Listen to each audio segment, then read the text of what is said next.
That way if people are watching the meeting, at least the first sentence part of it, always. I didn't do it last time. I was thinking I probably should. So, all right. So this time period is for public comment on non-agenda items. The board will not take any immediate action, but will refer concerns to the superintendent.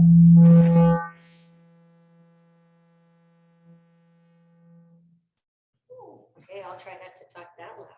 Okay. Woo! Okay, sorry about that. Okay. All right. Anyways, we will be referring concerns to the superintendent, ask him to report to the board. We appreciate you keeping your comments at that time, 3 minutes per individual, or 5 minutes if you're representing a group. No, I don't want to talk to.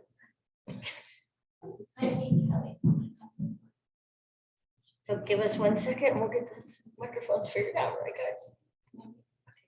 I'm clear over here, so it's got to be your phone. Okay. All right, so next thing is the consent agenda. Second. Been moved and seconded to accept the consent agenda as stated. Any other comments or additions? Okay, all those in favor say aye. All those in favor say aye. Okay. Opposed? All right, so at this point, we'll just turn it over to Mr. Scott for new business 5.1 policy update. First reading of our student representative to the board. Yeah, so we went over this in detail at the last board meeting. We're going through our regular process. We have 3 readings of the policy. And as a reminder, this is the policy that sets in place how we're going to operate. So we'll be working on the administrative rule, which puts the policy into practice. And we'll work on that with Colton, our student representative.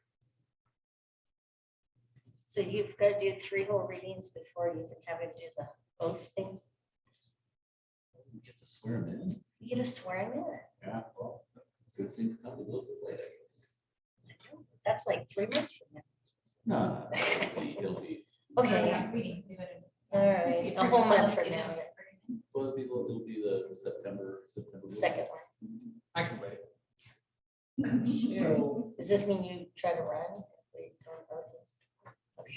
Okay. So when we looked at Tiger's Wallet, they didn't have that. SBA model sample policy does. Any idea why there is a discrepancy? That is absolutely up to this team to make this choices. Did you put one together based on feedback testing? Yeah. So the right here. The model, the sample model. Well, no, I thought you were taking notes of our combined thoughts. So I thought maybe there was another one. The combined thoughts go into the AR. Right. So this is just Yeah, these are the same samples. What was that? I was just saying these are the examples again, not what we had worked on last time. I'd have to pull it up. I thought this is what we were talking about. Are you sure we're not the administrative rules? Policy is short, right? The rule is how we put it in practice. Right. I thought you were taking some notes to blend it to something and bring that back to you. Okay, well, I will go back and check my notes. Christy and I will work together and bring any changes back at the next week. As I say, that took a long time, so you might have to have a lot of notes. I think these are really close to the same, except one includes zero. Because the school board policy does not include the language of what your oath is, so we need parallel those. That's speculation.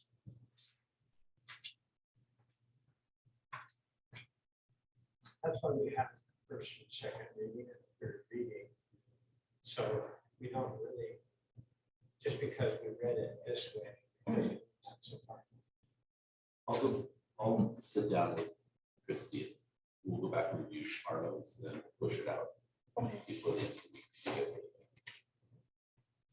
it. So one of my questions. Obviously, we create policy, so therefore we absolutely support the policy. But one of the things of the student representative is to question whether some of those policies are necessary. Student representative. So to have somebody take notice that they support the policies, even though they may start pushing back and doing something, it's the only question I have is, would that be removing some of their agency to have that conversation? No, I don't think so. My interpretation would be that they support the approved policies that are on the books. And if there's a policy that comes up, if there's concern, then that would be brought up. We would have a discussion about it, but still supporting that, the legal end of it. Would change. Would be my opinion.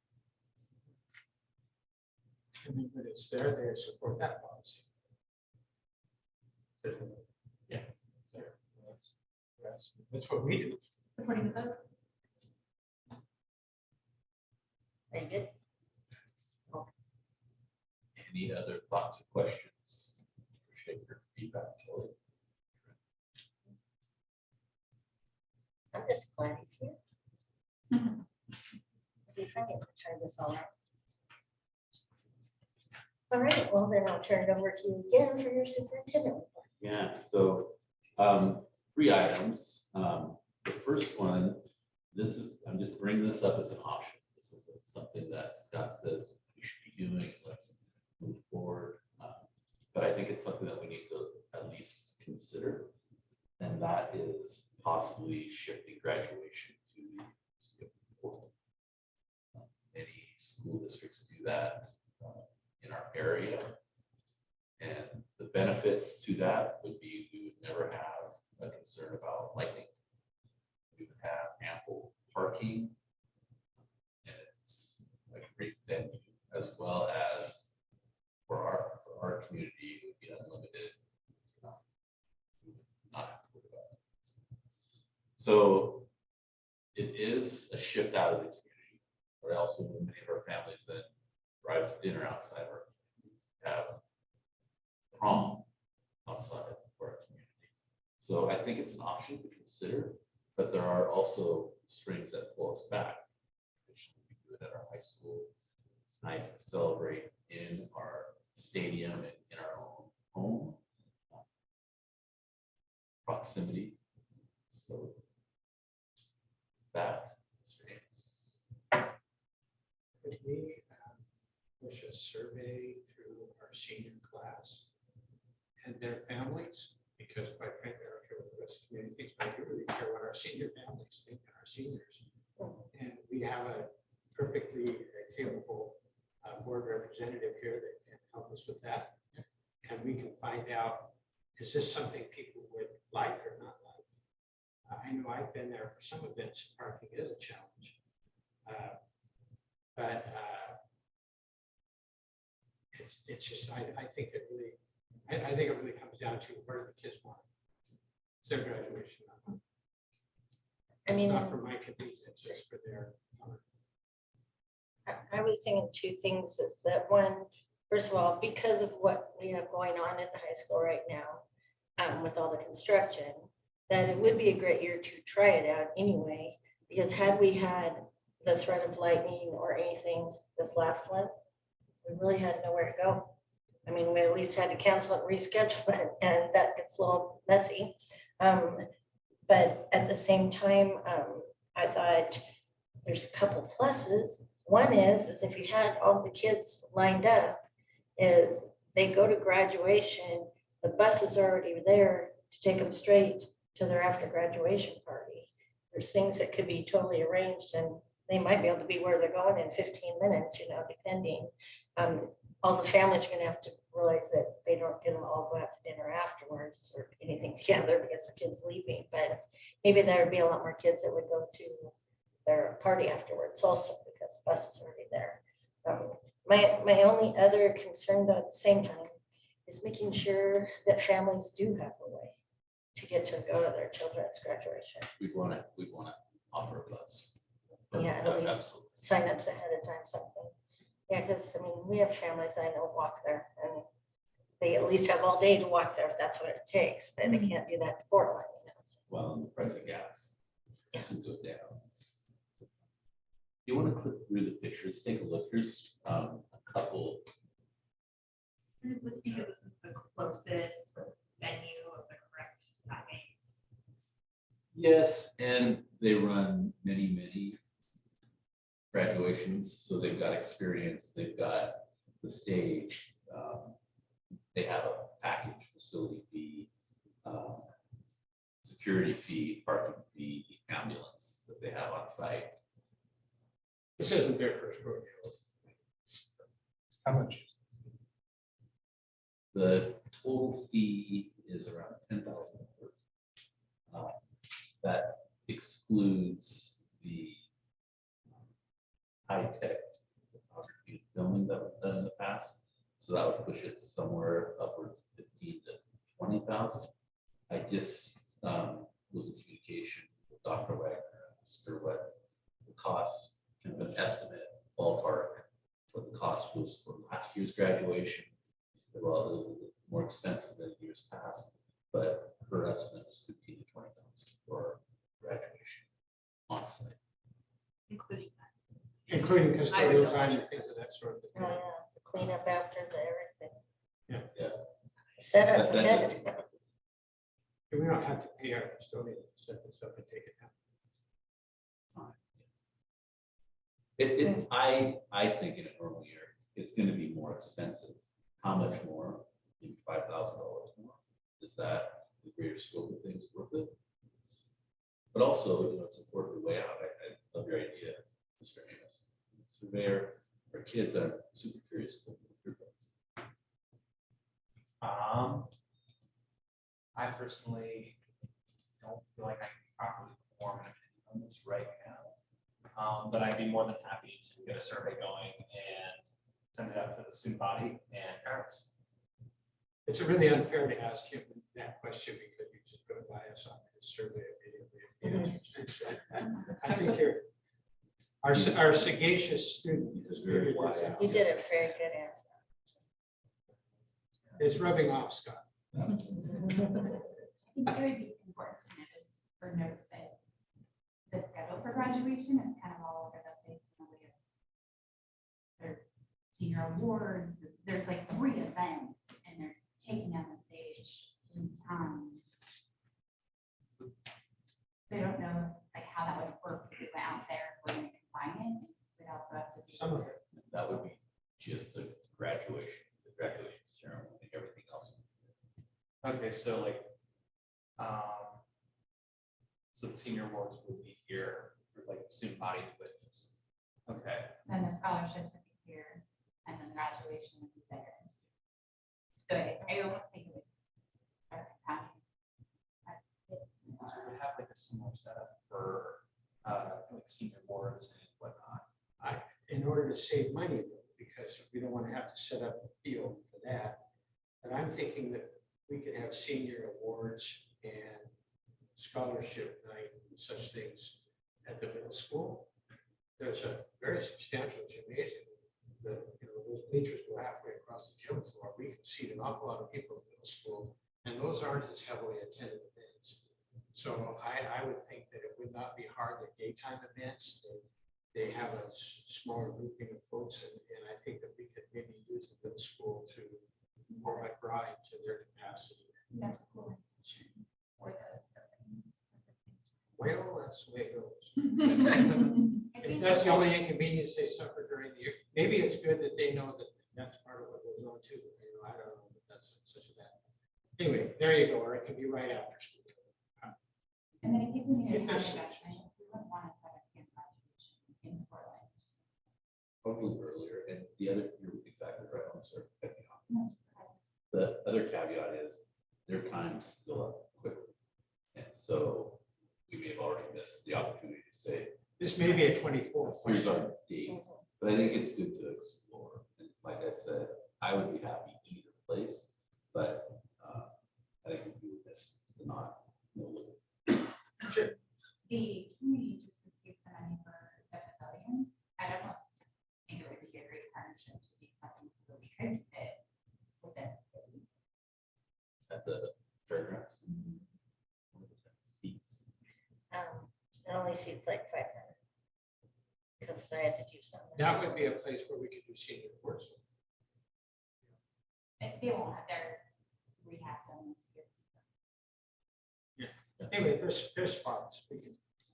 I appreciate it.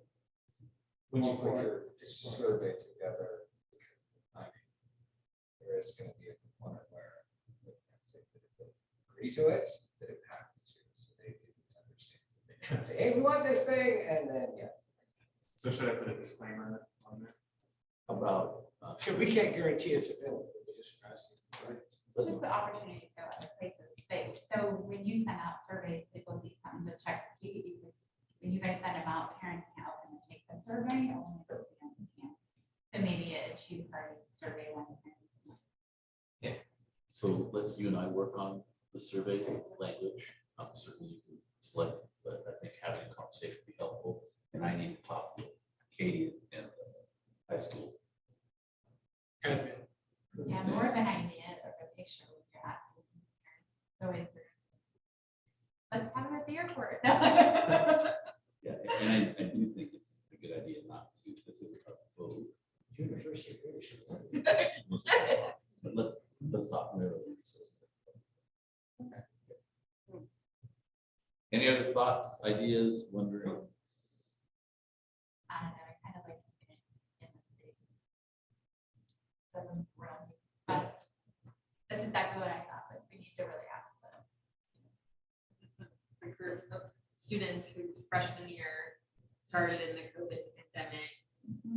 So I think their voice about something. Their voices. There is a way to solve this though, if we just get that cover over the entire football field, we wouldn't have to worry about this. We'll work on that. Okay. It's back on Okay. ESSER funds. We need to un-air condition the football field. Indoor soccer, there's a lot of cool things.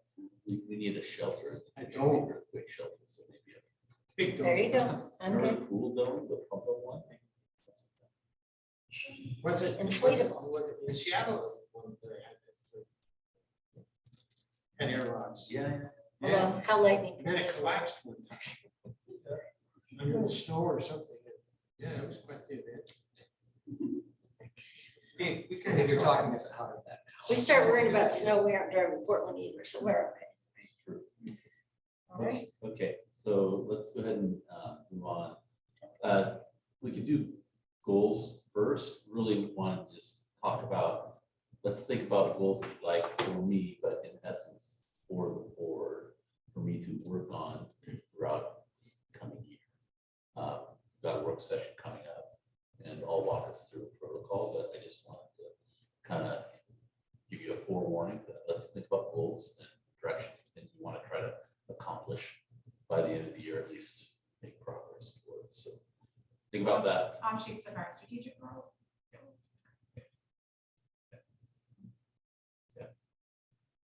So we're gonna do district business first, then we want to do goals first. I Well, want to make sure I got that You just straight. give us a sneak peek. goals is kind of a homework assignment. Darn, because I had an idea. Well, get it out there so we don't forget. No, I was thinking, whether it's district goals or not, I mean, but it just made me think about something that I had thought about that I thought would be kind of a good way for everybody to maybe get involved at every building level, every group from band to choir to sports to whatever, is to set up something that each one of them can, I guess you want to say a dream, something that they'd like to have and the reason why, or whatever. And then maybe each one of us is a person that's their liaison that works with one or two of the schools, depending on the group, however I want to put it, is to work on trying to achieve a goal for each one of them by the end of the school year. And, you know, I mean, it might be as simple as, like Noel got before, was you place a stand that was brand new instead of the rusty one, you know, whatever. I mean, it might be as simple as something like that, but I mean, I just thought it would be kind of a great way to just kind of get everybody to work on it. And if it doesn't mean either that, for example, that maybe the middle school has a little goal, but somebody else has a big one, that all the schools still don't go to work helping to make sure that everybody achieves their goal, not just only their own, But so if that means whole community's helping put a roof over the football field at the high school, I'm just throwing that out there. But, you know, something like that, but just setting up where each one of them has something that they're actually all working for together for each building to have something that they really could use. Instead of it just being our goals or our dreams or whatever. So, Any other questions about goals?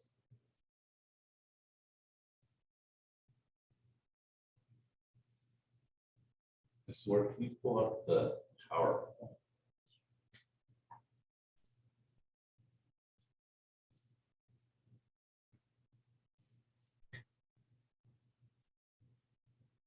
All right. What I want to do is share, some of the work that we're doing and the planning rolling into this year. Before I start on this piece, I did want to mention, I get asked quite a bit, what's my COVID crystal ball look like? And I can tell you it's about as clear as everyone else's. But I'm anticipating, and I hesitate to say return to normal because that's long past. But the world's changed and we have vaccines, we have masks, we have antivirals, we have ways to protect ourselves, and we've learned how to live with COVID. I heard at the beginning of the summer that at some point everyone's going to have COVID, and over the summer I think that might have been the case because I know I had COVID. Yes, I had COVID, so it's not a great thing, but it's what we have, and I believe that we're learning to live with it. With that said, I know we're going to have a spike. We're going to anticipate that. we have some spike every year. We do Or have for certain something. days. Yeah. We may have situations where we have a class where there's a large number of kiddos that have flu-like symptoms where we might have to close down a class for 5 days. It'd just be as appropriate to close it down for flu as COVID, quite frankly. It would. We want to encourage those folks, especially as we go into the winter. If families or kids or staff want to wear masks, absolutely, wear masks. But that's their choice, right? And I think we found that works much better. And so I guess my COVID crystal ball is a little bit of reality. This is what we can kind of anticipate.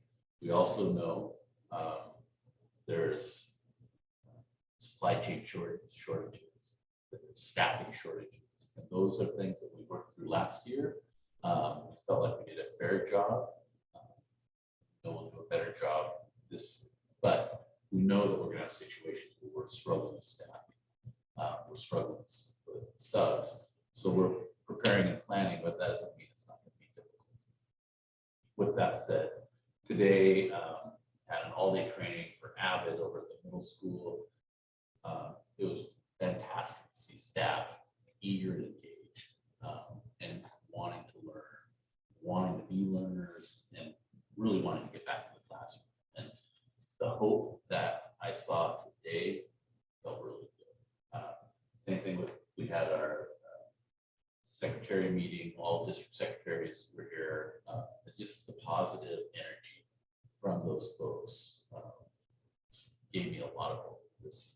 And that's not to say it's all going to be, sunshine and roses, but I'm excited. I'm excited to see what we've got. So some of the conversations, well, I had quite a few conversations with staff in the spring, and one of the things I asked for is we're ready for some training. We're ready to do the work that we believe needs to happen to support kids, to hone our skills, to work on those systems to improve instruction across the district. And we were tracking pretty good pre-COVID. Our graduation rates went from 74%, I think we're 85, high 80s. We're still hovering in there, but COVID really slowed down some of the work that we were trying to do as educators to move things forward. So I wanted to share what we're doing and kind of the big picture of professional development with you today. But before I get into that, I wanted to talk about our SRP, Standard Response Protocol. This is our I Love You Guys work. These are our emergency drills We use this, every school in the county uses it. We work with our first responders. This is one way that we keep kids safe. And it's important, this is going to go out to families, it's on our webpage, but we have multiple actions. The first action that's important to note, it's a hold. That's called if we might have somebody having a medical emergency in a hallway. And so you call a hold and everyone stays in class so that there's not a passing period that happens, and first responders or staff can support that person. Interestingly enough, years ago when I was a principal, we had to call a hold because of sightings of mountain lions around the school. So we want to keep kids inside till we make sure it's safe for them to get out. So as you progress through those first three, they become more urgent. The second one is secure. And this one gets confused a lot. A secure is different than a hold in there's something going on in our community that's close enough, generally within a mile, that makes us nervous. We want to lock things down so nobody can come into our school. Kids can still move around inside the school, but nobody comes into the school. Oftentimes when a secure is called, when folks don't understand what that is, parents panic and think it's a lockdown, and they send themselves, or they go, as I would do, I want to take care of my kiddo, you go to the school. That is not the best plan. We've also, years past, when we call the secure, we've had parents texting back and forth with their children, and parents telling their children, well, leave the school. Well, a secure is bad guys on the outside. So if you're telling children to leave the school, they could be going to the bad guy.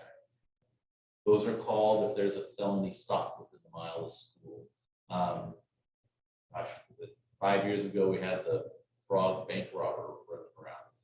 One of those was called Scappoose. So we use those to keep kids safe. The one that we really want to try to avoid is a lockdown. That's if the threat or the bad guy or bad person is within the school.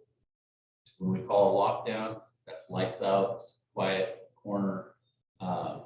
Law enforcement will be coming quickly. That's the one that, as I said, is one we like to avoid. But when people hear secure, they often think a lockdown. We very rarely call a lockdown in our schools. And the last two, evacuate. We do that quite often with fire drills. After a lockdown, we will call those occasionally, as well. The shelter in places if there's a chemical. So those are our emergency actions. That's on our website. We also try to send that home in the first couple electronic newsletters that go out, so families have an idea what we're talking about. We try to use them developmentally, so we don't necessarily want to practice lockdown drills and have our kindergartners huddling in their chairs, but we want our teachers to know the direction that they tell their children. With all of this, there comes a point where professional judgment comes into place, and that's something that we talk to our staff and our leaders about. We could use all of these perfect, but if there's a bad guy or person in a school, and sadly in this world, if you're hearing gunfire and it's getting closer and closer, kick out a window and send the kids in the community. You don't wait to be sitting ducks. So these are all primary actions to keep our kids safe, but we always want to help the kids. So that's our SRP. And if you'd like, you're welcome to join us at one of our first responder. Questions on that? There's one thing, I know it got brought up, a lot from especially the last, unfortunately, the shooting down in Texas. A lot of people were upset about that door being left open to the hallway, that person was able to enter into the building. First of all, I don't think that we do that, but all it's got to do is be opened for the kids to run out to recess or to go back in.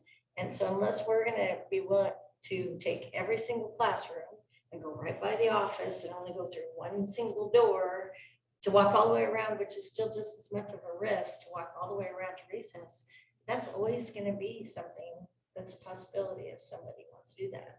And the same thing going to a football game or a soccer game. I mean, there's not like that door being left open. So I just think that it would be great, like it or not, to talk about it, but is that parents are real aware that there's things that if somebody wants to do something like that, they're going to figure out how to do it. And one door being left open didn't mean that that necessarily wasn't going to happen anyway.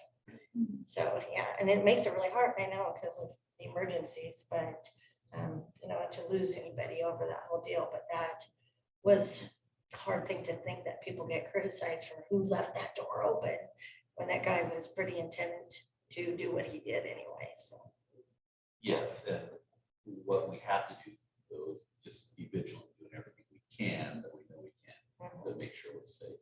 And I have had a conversation with Chief Greenway prior to the Texas incident and after, and the conversation is about, you know, what happens if there's, you know, an active shooter within our schools.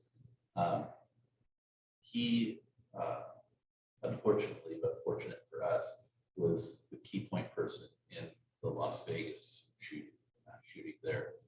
His training and the training of our police in St. Helens is you go to the shooter, you go directly to him. And the thing that we're told as leaders is they go to stop the threat. They may be passing people in the hallway, but they're going to the threat first, and then they come back. So I feel confident that St. Helens Police That's what they signed up. have a perspective of it. Okay, let's shift on to some more positive stuff. Yep.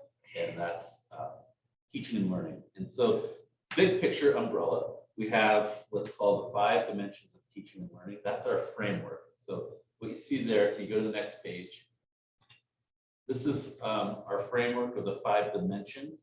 And what it does is it provides a common language for teachers, to talk with teachers, for administrators, to talk with teachers, and coaches to talk with teachers about best practices in teaching and learning. And so this is a tool that we use to identify strong teaching and learning. And it's broken down, this framework, into a vision and guiding questions. The vision piece there really are the goals. What are the goals for this area? And then the guiding questions are used when you're developing a lesson or a unit to ask yourself if you're making progress or you're going to hit those goals. The 5 dimensions are purpose, student engagement, curriculum pedagogy, assessment for student learning, classroom environment, and culture. So we use this as a framework that describes, this is best practices, this is strong teaching and learning. So can you go to the next slide? This is a rubric. This is taken out of the purpose section. The rubric paints the picture of what it actually looks like. And so you start at basic, you can see for this one, the learning target is communication, teaching, and learning. So the teacher states the learning target, the next one, teacher states the learning target and interacts with it, and then the final one, all the way to your left, the teacher communicates it, checks for understanding. Below that, you see possible teacher observables and possible student observables. Those help paint a really clear picture as to what this practice would look like. So there's no confusion on what strong communication of a learning target is. Why do we want to have strong communication of a learning target? Because we know that if students don't know what they're supposed to learn, it's tough to hit that target. So we want to make sure our students understand, here's what you should be learning at the end of the unit, and teachers need to be checking for understanding and guiding them towards that target. So this rubric here kind of describes all that. Here's what it looks like. So then the next step are programs such as AVID. Go ahead and flip to the next one. You can see this is the AVID structure. Go to the next slide. We also have a program at Columbia City Elementary called EL Education. And there's their structure for learning. If you look at them, they're very similar because these are the strategies or the tools, if you will, that puts together or supports that framework, that learning. One of the items in there, there's many of them that overlap, or they may be using language a little bit differently, but meaning the same thing. You can see agency here under the expeditionary learning framework or structure. Can you flip back up to the Avid? There you go. You also see student agency in there. Agency, when we talk about that in education, is student-driven learning. Students are motivated, it's relevant type learning.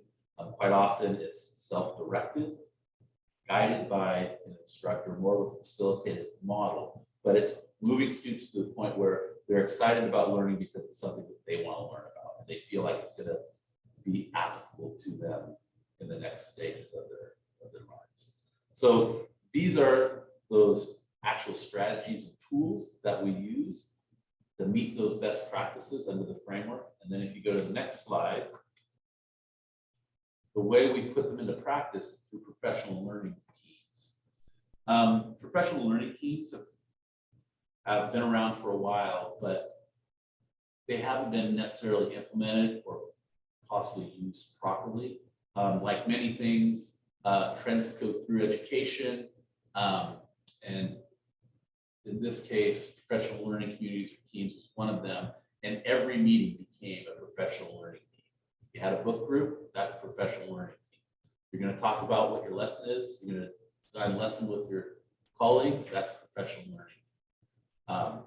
That's good work when you work together and plan lessons. It's good work when you do book study groups, but it's not a professional learning. And so this is the definition that we use at St. Helens. It's an ongoing process in which educators work collaboratively in reoccurring cycles of collective inquiry, action, research to achieve better results for students they serve. So I try to talk about it as being like action research. So we have our 5 dimensions, our framework. Teachers understand this is what good instruction looks like. They take one of the strategies from AVID, from the EL, they try it out together, and then they reflect on how that works. That's more of the cycle, kind of the action research. Can you go ahead and go to the next slide? It's interesting to see the progression of that, having sat on a year of those meetings with the EL, and in the beginning, they're scratching their head. What are we supposed to do?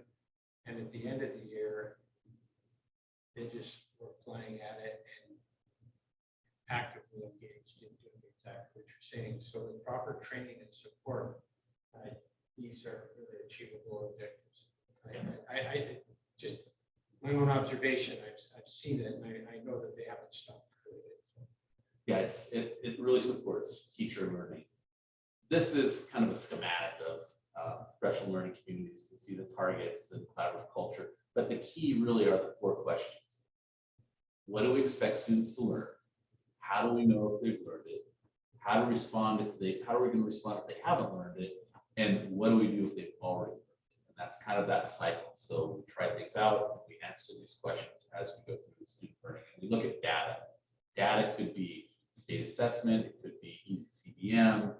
Most often, it's student work. It could be student writing. It could be a student homework assignment that students did, and you bring that back. All teachers have the same assignment, and you reflect on how that worked and meet your targets. So this is how we take the framework. We have the strategies from AVID as an example, and then we put them into practice with our professional learning teams. So when does that happen?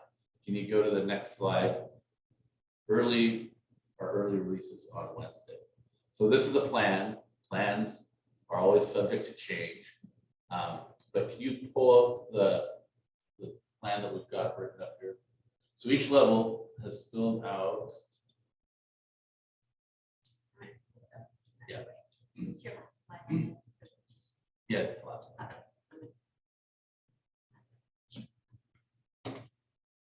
So each schools work together, taking our district initiatives with the 5 dimensions of teaching and learning, our AVID project, expeditionary learning, professional learning teams, and have spread out the training throughout the year and where that inserts. So this will show you here as soon as Christie pulls up where it's all inserted. We've also inserted time for staff, some of their own professional. So this is our fall plan. If you want to scroll down.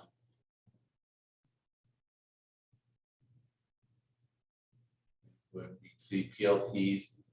So professional learning community is the school, their professional learning community, but the team, the grade level team or the subject level, that's a professional learning. So you can see Avid strategies, cell work in there. Go ahead and go to the next term. Again, very similar, lots of work and planning, winter and spring. So I wanted to give you an idea, different assessments in there. In the past, we've talked about, what is going on Wednesdays. This is the work right here. This is tough work. People talk about it not being rocket science. I can tell you it's harder than rocket science. So this is the work that we're going to use to move and improve instruction across the district. So I know our leadership team's excited. Teachers that I've worked with the past couple weeks and last spring were eager to start moving forward and honing their skills. And the thing that's important to keep in mind, we're not doing this because our teachers are not doing their job. We're doing this because as professionals, we're continuously learning and honing your skills. You wouldn't want to go to your doctor and have them never refining their skills, never reading research, never practicing and trying new strategies, new possible cures. So that's what we do in education. So that's, again, big picture, starting with our framework, working ourselves down the best, the strategies and how we're going to implement it, and then when we're going to. Yep. So back in ancient days, when I was a teacher here, we would sometimes have professional consultants come in, and then teachers would get credit for this. And I'm wondering if there's a way that, so they have their meeting, and then there may be a way that they can have a corresponding credit if they do some additional work so that they can come back and support their crew. I don't know that I give credit for working on Wednesday, but if they do additional development here, or if there's some coursework, whether it's online or however we get it, or bring in a consultant for a 2-day, we did them sometimes, all day Saturday or something, and get 1 hour's credit. But we did those things, and a number of them were actually formative for me. So I know that they help, and I'm just thinking that if we can reinforce this or there will be some teachers that say, hey, I got 100,000 hours, I can get it. There's other teachers though that are young and ambitious, and they say, gee, that's a good way to earn a couple hours, and I'm happy to do some work to help my team. And are you referring to like college graduate credits? Yeah, or undergraduate credit, just college credit, because now they don't have to be graduate credits, they just have to be credits. I think that to be able to gain some, for cost, it may be cheaper to go credit, but if you give graduate credit for XYZ, that there may be a way that a teacher can do a project and get a little bit of credit, and they can bring it back and share it with their colleagues and improve development. I think it's a win for the district in that they're getting teachers to buy in and their support. And it's a win, they're more collaborative and working with their teammates. And it's a win for the teacher in that they're picking up some things that could advance their profession. Yeah, we can look at that. I don't know Let their salary how, advance. but I'm sure that there's things, I know that there are, because I know that people are doing some things for summer school or whatever, but throughout the school year, we used to have one class a quarter or one class a semester for years. We met in one of the big rooms and had a class, and maybe it'd be on Thursday nights from 7 to 9 or whatever it was, but I can remember some of them. I can remember exactly what was said, that there were some that were really pertinent to what we're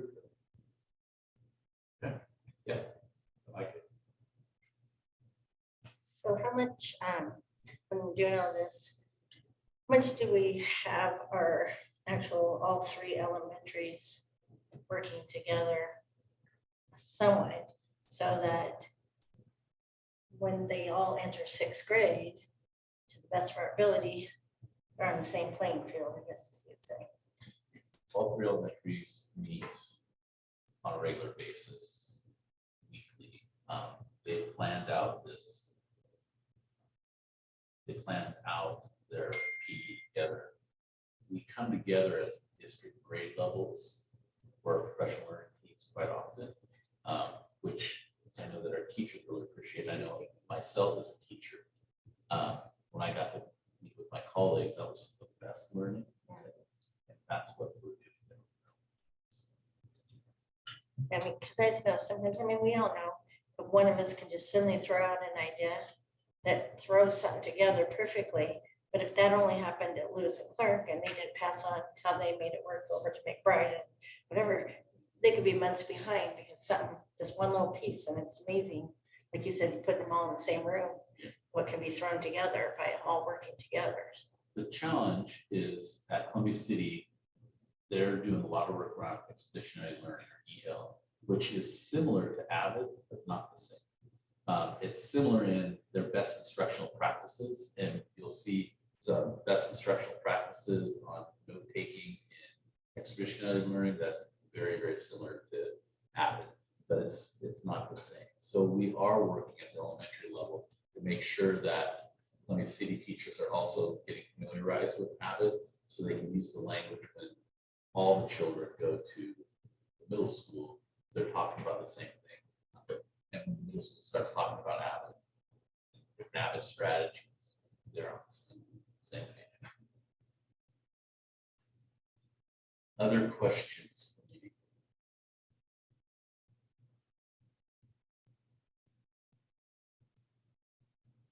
Do you ever think somewhere down the road, well, for sure for right now, because we're all just getting back, is I always think about at the same time as at certain grade levels, as we know, other students from other schools join in with us, or just simply moving here and haven't gone to school here, is a way to have, even if it's some staff that we hire at some point, that they understand everything that everybody's doing, and that they get those new students first and work to get them caught up to where they are at for what they've missed by not being with us.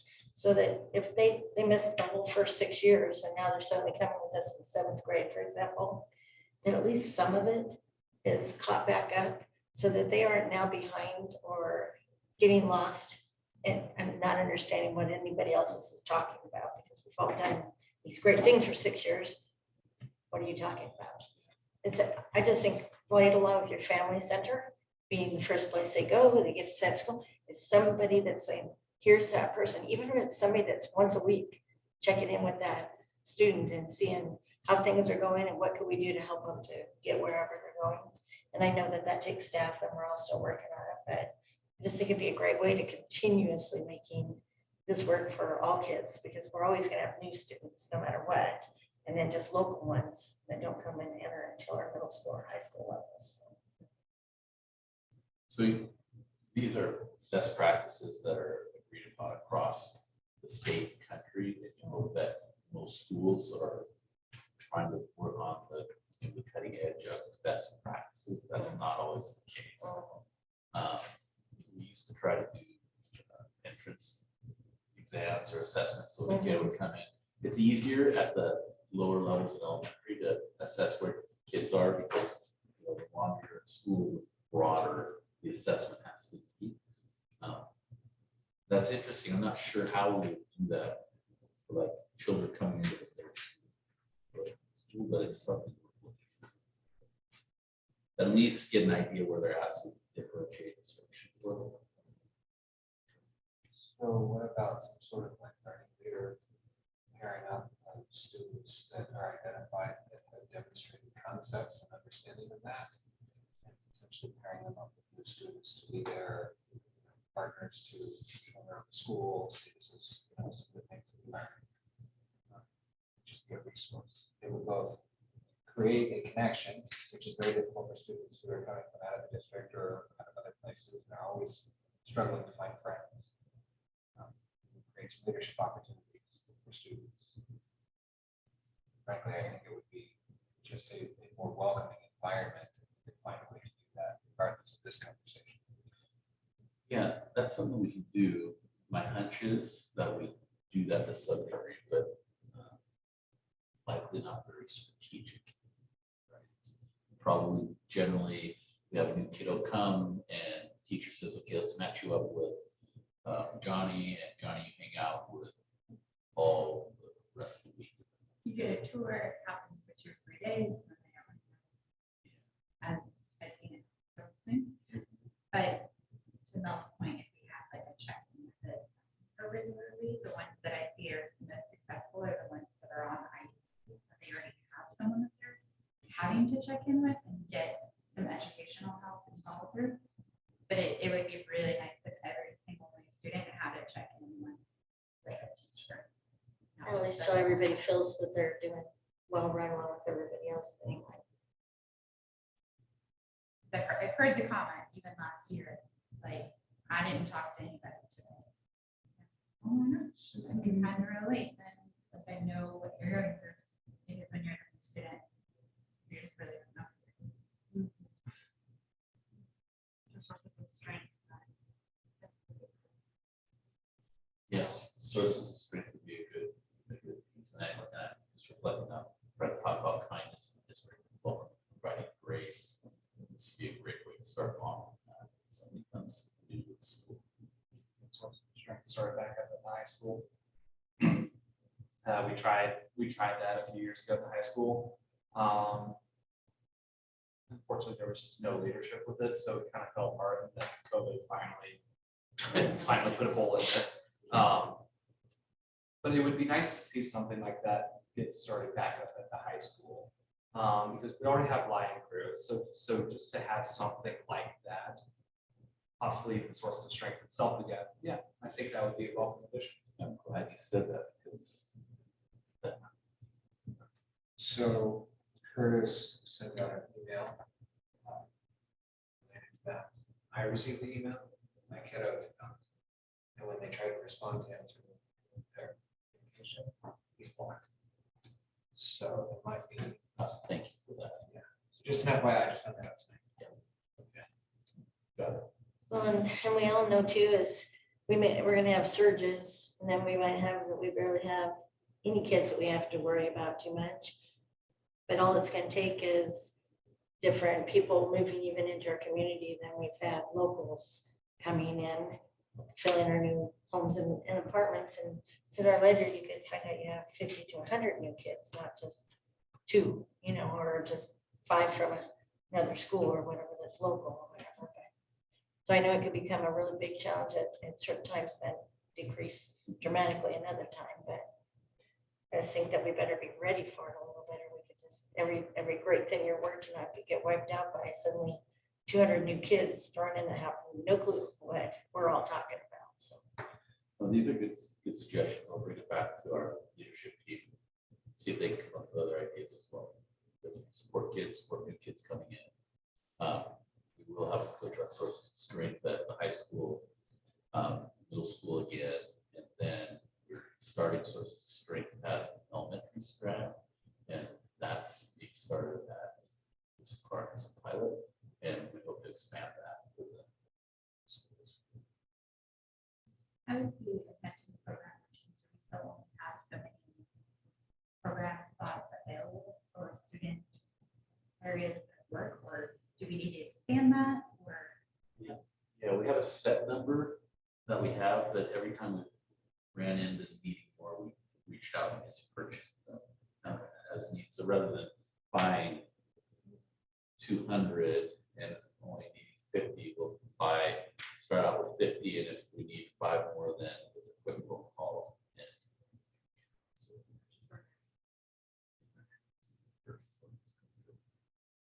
Is that what you're asking? Oh, there was it. Yeah. Okay. Yeah, I just could, I mean, I do see that in the next few years, we're gonna have many more students having to access that. And if we have the ability to have those signs available.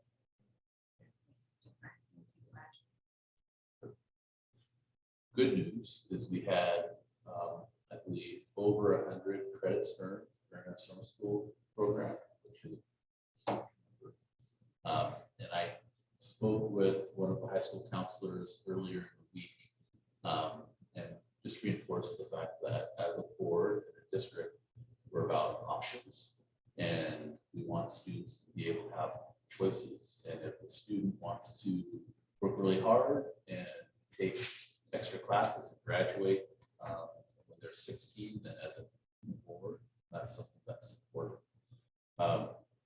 The counselor got it, but said, well, you know, when that happens, there's systems and we need to make changes. And I said, that's great. I know the board's responsibility Start making then fix them. But I think it would be really helpful is if we had counselors come during a work session and have them hear, your passion as far as what we want for kids. They have that same passion, but I believe hearing it from the board that this is something that we believe in support will help move them along as well. And they want to do what's best for kids as well. And I don't want any misunderstanding. It's not an opposition. They want to hear those dreams that you have so they can try to make those happen. And if they have to put other systems or push away the systems, what are those to get to where we want them? We have a parent at the counselor right now, though. I think that they'll have a certain understanding based on her experience. Their own informative experience will start to grow on its own, even without. I mean, we can still dream and stuff, but when they start going through parent review, parents where all the different options that they're grading or doing things with, and I think that individual gets it. And share that. not to be harsh, but at some point, this board will just say, stop making excuses and get it done, will you? And I'm there already. Bill might be a harsh But one. because we've been talking about this for 2 years. I know, no, I'm trying not to be harsh. But I hear you, but I want to back you up. We're doing it. Yeah, no, And that's. we have examples, but what we hear are the ones that are clunking and not working. And so that's what we want to have. a Yeah, conversation. I understand. I'm not there yet, but, and I'm happy to work at it, but we've been asking for a couple of years now to get this going, and I see it's moving, so I have stayed quiet. But you just need to know that, they need to know that there's an underlying feeling. We don't want to be bullies. That's not the way that we operate. We would like them to do it in the manner that they best professionally can get it done. We hired them to do the job. But we have kind of given them the job to do. And now we've hired them to do it in the best way that they can get it done. And to say, well, gee, this system is got to be changed. Well, okay, change it away. But do it the way that's going to work for you, but figure it out. And it's the same as everything else in a construction project. The guy says, well, gee, I just don't know if that's going to work. Well, get your engineer and figure out how to make it work, because we're going to build it. And so I think that there is, I mean, I don't want to come off with a snarky attitude. What I want to do is say that as they're working, just as long as they understand that, yeah, but there's actually a feeling that maybe isn't really the question. It's just how you're going to get it done. And that we'll leave that to them. And they're doing it. I mean, they're working. So I don't. Yeah, I think we need to bring examples of when it's worked as well, because I know that it's working in some cases, it's not working in all cases. So we want to share how to make it work in all cases. I mean, I have examples from years past where it's worked extremely well for some kids to have options. And so I know in years past we could do it. I know in years past a kid could do multiple programs times within our district. They could do the regular high school and CCBC and go odd hours and We have PCC at the high school that too. So I- PCC at the high school. There was lots of options where kids could pick up extra credits and recover and get to graduate on time, pick up enough credits to graduate in a year and a half when they were late in life and wanted to graduate on time. So I know that it can be done and it has been done in the past, and we've changed some of those, and for good reason we changed them. Some of those were not really quite what we would expect, but anyway, we're working on it, and Yeah, we want to make kids successful. and I don't want to misportray, you are doing that now, not just in the past. And we're doing it now well for some and not well for others. And so we want to do it well for all. Yeah, So take what Bill has said, I would like for our counselors to understand that they are empowered by the board to be incredibly creative, to overcome any barriers that may exist. We're not going to dictate how they do so. Creativity is encouraged. absolutely. That we want to give them, they don't have to be afraid that, oh, well, if we mess up, well, if we mess up, fix it, do it another way. Give it a shot. Well, and as I said, that was my comment to our counselor is, if there's hurdles, then figure out how to get around it. Right, what's the expression? You don't swing the bat, they're hit the ball. It's pretty simple. And like he's saying too, the board giving permission is that I also want to understand, I mean, all staff, not just them, but if there is also something that's in their way from completing that between us and them, that they're got a way to be able to pass that on to. And that's happened many times over the years, that somebody can't, they get the greatest dream and they're sure it's gonna work, but then somebody says, well, we can't do that, or simply there's not the money for it, or, just other reasons, but what if those reasons are there, then that goes on that dream list I was talking about earlier. Let's figure out how to make it work for them. I don't want one kid getting left out till 2 weeks before graduation, and then somebody realizes that they can't give them their diploma because they didn't do something. And sometimes that's the adults that figure it out, and other times it's the kids that figure it out, it just depends. But it's happened over the years for a long, long time, so I just want to make sure that everybody knew. Yeah, and I think a big piece too is communication. Here's how you do it if you want to do it, but also an example of a system issue. There's a consequence. If you choose to take only 2 classes because you got all your classes done and now you're a senior and you only need 2 to graduate, so you're just going to take your 2 and then be done for the rest of the day or go work. OSAA says you have to have 5 classes, or they have a standard that you have to meet. So that's something that's outside of our realm, but they need to understand if you want to compete, then you still have to pass or be involved. So things like that. And the bad part is for the kids when they get to their senior year, is they know, I don't know how many does to absolutely graduate these days. Is it 20, 24, right there? Anyways, you can still go all day long and have 28, or whatever by the time you're done. But a lot of times, a lot of those guys don't realize that, and they think they're doing great. And they might have had straight A's all the way through, and all it takes is to screw up. And all they took is 4 classes for their senior, and now suddenly they're short one to graduate. Anyways, those are the kind of things that I don't think we should be so free of allowing them to go exactly the 24. It's at least 1 over, if not 2, maybe over or something. And that's part of the conversation too, right? Communication. You got to be careful. You don't want to just go to 24 to 1 B. Make sure that's. How are we doing our counselors this year? Are you maintaining the same counselor, or are they doing a senior counselor, freshman counselor? Are you? I think it's changed up what they really think what they're doing is they're following. Cohort counselors? I think I think they're following. Freshmen still have their academies with their different counselor for each academy.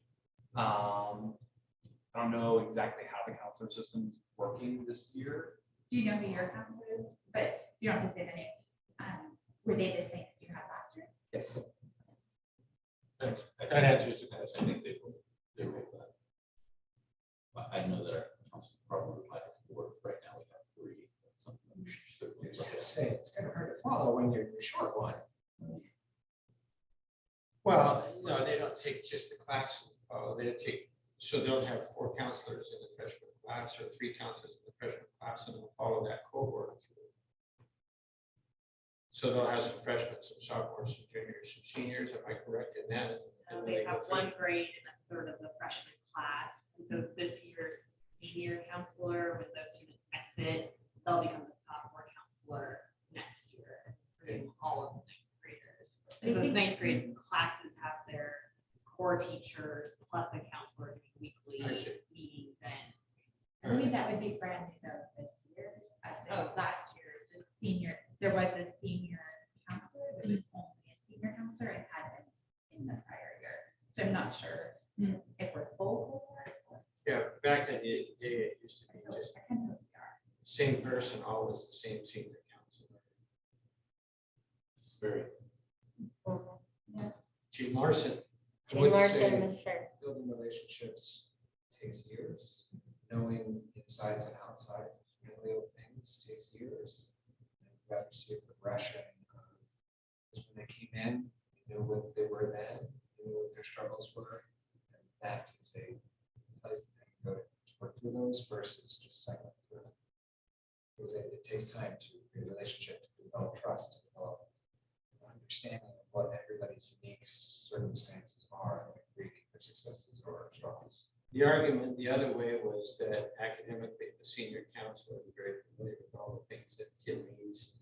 And a junior counselor getting them ready to be a senior and keeping track. So there's an argument both ways there. And also, you know, if there's one counselor that you didn't particularly connect with, well, next year you'll have a different one. There's goods and bads about our system. And I'm sure flexibility within, if there's somebody that you're not connecting with, it, you can just connect with somebody different. And our counseling departments shifted over the years. Yeah.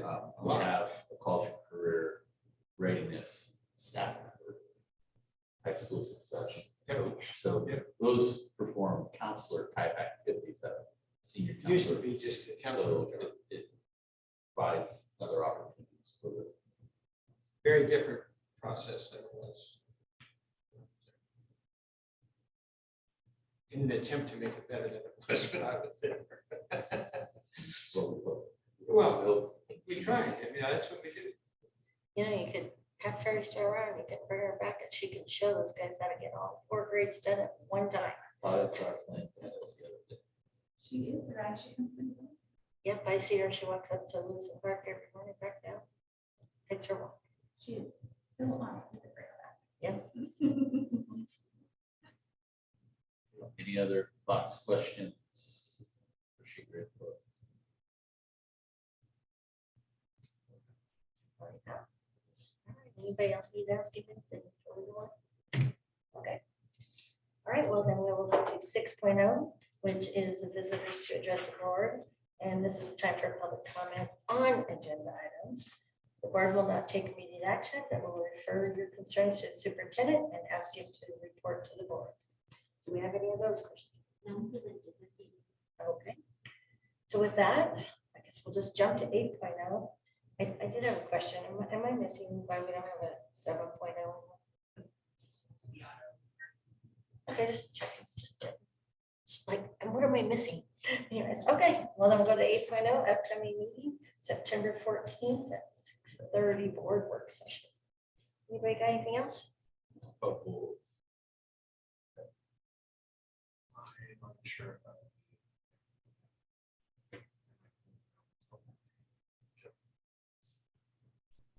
I'd like to talk about the 28th, that's okay. Yep. So the 28th is when we're scheduling the training with OSBA. Ms. Ward, were you able to get a hold of our OSBA I didn't questions? do that yet. You're back. But I sent the request. I talked to her. It's a 5 or 5:30. So instead of 6:30, we might be looking at 5. Yeah, we'll start at 5, go to 7:30, is that right, Chrissy? Yes. Or we'll start at 5, that's 7:30 is only 2.5 hours.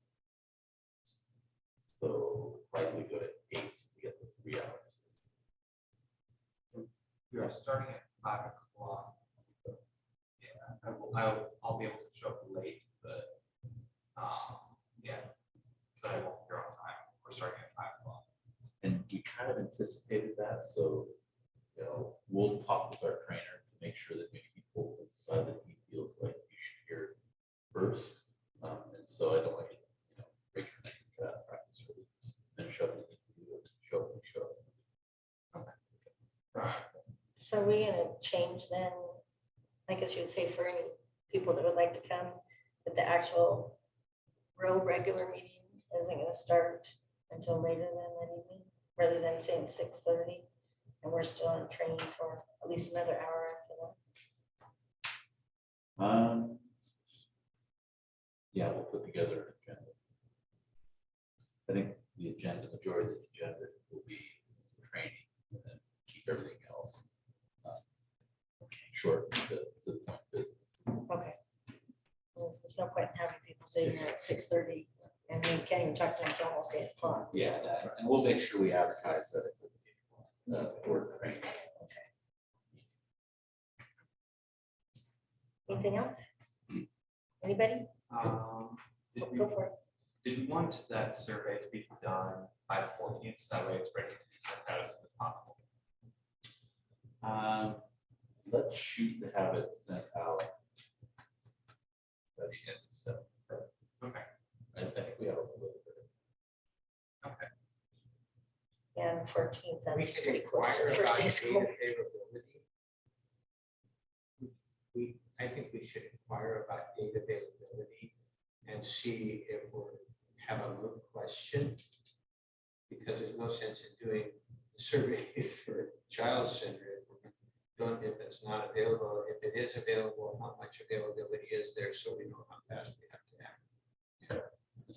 We selected the day that it would be more on that night, so that Friday. So currently, Okay. So it's- The survey location specific, or is it just more general parameters? Kind of the question of would you want to travel up to 20 miles? like at 3 p.m. graduation now. We Maybe, could always use Scappoose, Jim. What would be a You're very- coming out? maybe you could at least have a tentative survey thing by the 14th, the meeting that night, where we can at least all look at it, and if we want to add to it, change Yeah, anything. we can have questions. What's the question? Okay. And I Yeah, not to hand out, but to talk think about. you should have a time question for that as well. Like if we're talking early, parents that work, and they're gonna time off work, they didn't have to take before, so. I think the question of what Well, I would be adamantly opposed if it was during the 5. It has to be after 5. It has to be after 5. Getting there. Let's not just go during rush hour. That's where I'm like, that's for you. At 3 o'clock, actually, seems more reasonable. Or Really, 7. it's really hard traffic. We'll have. But the reverse commute's not bad. Let's put some times up there. I mean, at the 5 o'clock hour, everybody's going this way. They're not going that way. St. John's Bridge is a pretty busy place Yeah. at 5 o'clock. Well, yes, that Yeah, is. yeah, that's- Especially, I'll have to remind you that I parked on the far side of Lincoln to get across the St. John's Bridge more than once. I'll give you that. Especially since we're most likely going to have students driving over there as well. We don't want to put our students at risk either. That's why I put them all at once. Then they can go straight to the party, that's why. Yeah. Well, hey, let's just see if it's even. I think the first survey needs to be, excuse me, relatively simple and high level. Yeah. Here's some pros and cons. What do you think? It may be a point maybe. we may have a majority of the community feeling like, I like staying at St. Helens. Although, maybe if you ask the students last year that were, what they may have a different. We go to the rodeo every month. Dry I out. mean, really, there's an option there. The one thing that I also was thinking about that I didn't get to ask you, at the child center, do they have security on the cars parked in the parking lot? Just want to check on that one. Bill was mentioned. Thank you. And if they don't, and we do have it at home, then that needs to be added to our agenda later, how we're going to make sure that is good at our school. So The biggest draw would be, for me, would be unlimited tickets. So anybody that want to go, and the weather. Those are the two big pieces. And weatherproof primarily, because it pains me to see those kiddos sitting in the rain. Should we include some pictures of this last year's graduation, like it pouring down rain, everyone's soaking wet, just to kind of get the point across? We have some really great. oh, we have some really drab rounds. They gave us a roof There this, was a fish lord. We don't want to bias people. this last graduation was actually the first time we've never had a roof. We've been drowned before. No, Drowned. districts around us, some of them have it on Saturday, so maybe could we ask also, would anybody object to a weekend or? We may have some families who it would work better to be on the weekend, but we would then have to look at making some adjustments, because I know we've got now a crossover with Scout Goose and St. Helens. I mean, noon on Saturday might be just fine. Exactly, but if we're gonna change and like redream it, I think we should redream it. Give 'em a Graduations in comment college section. are often on Sunday. Huh? I don't think that there's really a lot of limitation to our daytime.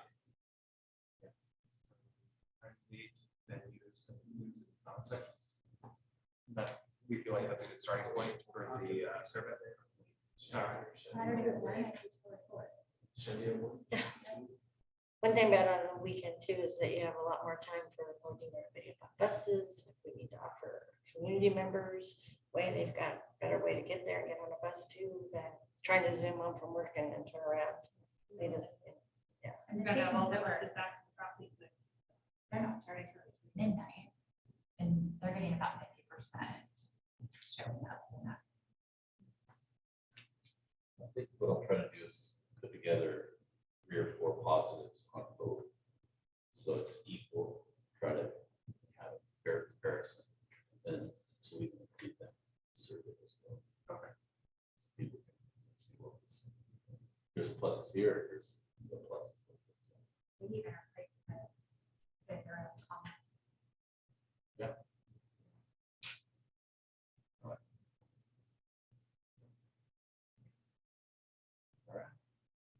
everybody good? Yeah. All right. That's adjourned.